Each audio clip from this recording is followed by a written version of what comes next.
Recorded Books presents Close Calls: How 11 U.S. Presidents Escaped from the Brink of Death by Michael P. Spradlin.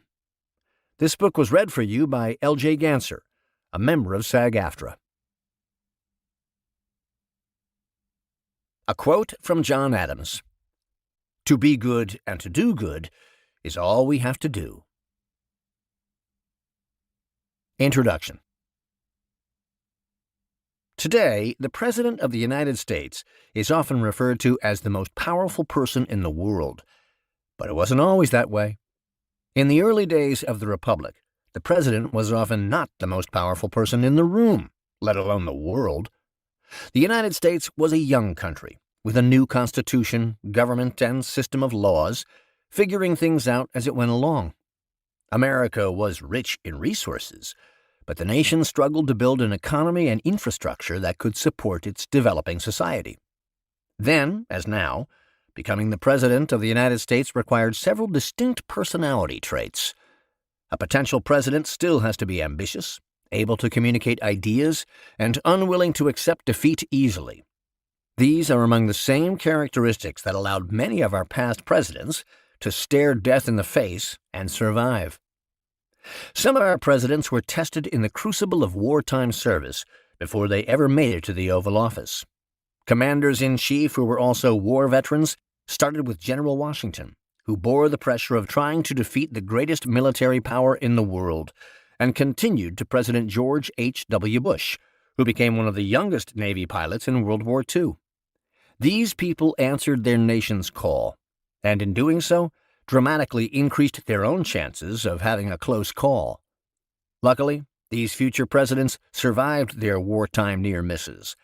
Other presidents would narrowly escape death and injury while in office, like Andrew Jackson, the first president to survive an assassination attempt.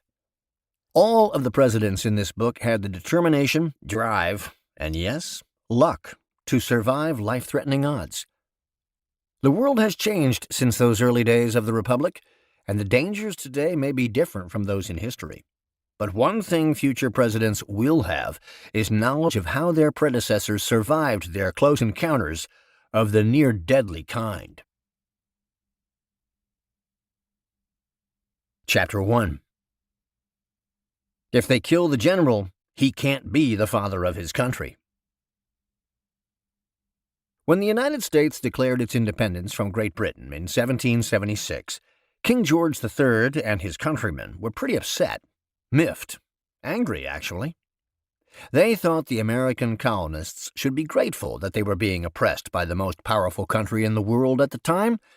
Sure, the colonists had to pay high taxes and fees. They didn't have a voice in their own parliament. They had to put up with British soldiers sleeping in their homes.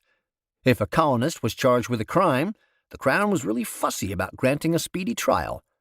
But other than these few minor inconveniences, many British felt the colonists should have been happy that they had Great Britain watching out for them.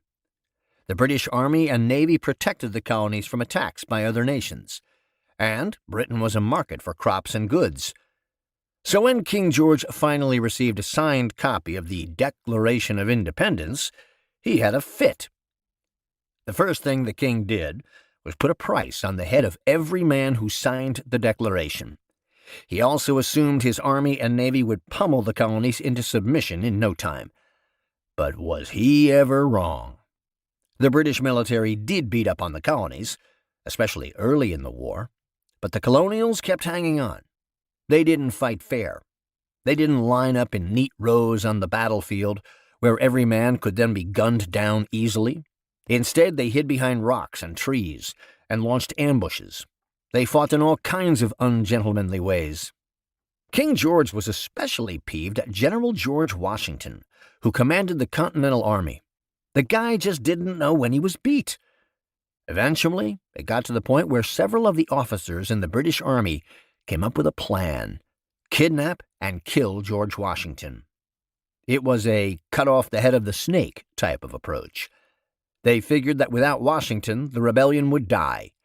So they set out to do it, twice. The first attempt is sometimes referred to as the Hickey Plot, which was centered around a soldier named Thomas Hickey. He had become disillusioned with the rebel army and thought offing Washington might win him favor with the crown. There are a few different versions. To keep listening to this audiobook, I've left you a link in the description so you can do it, at no cost thanks to Audible's 30-day free trial.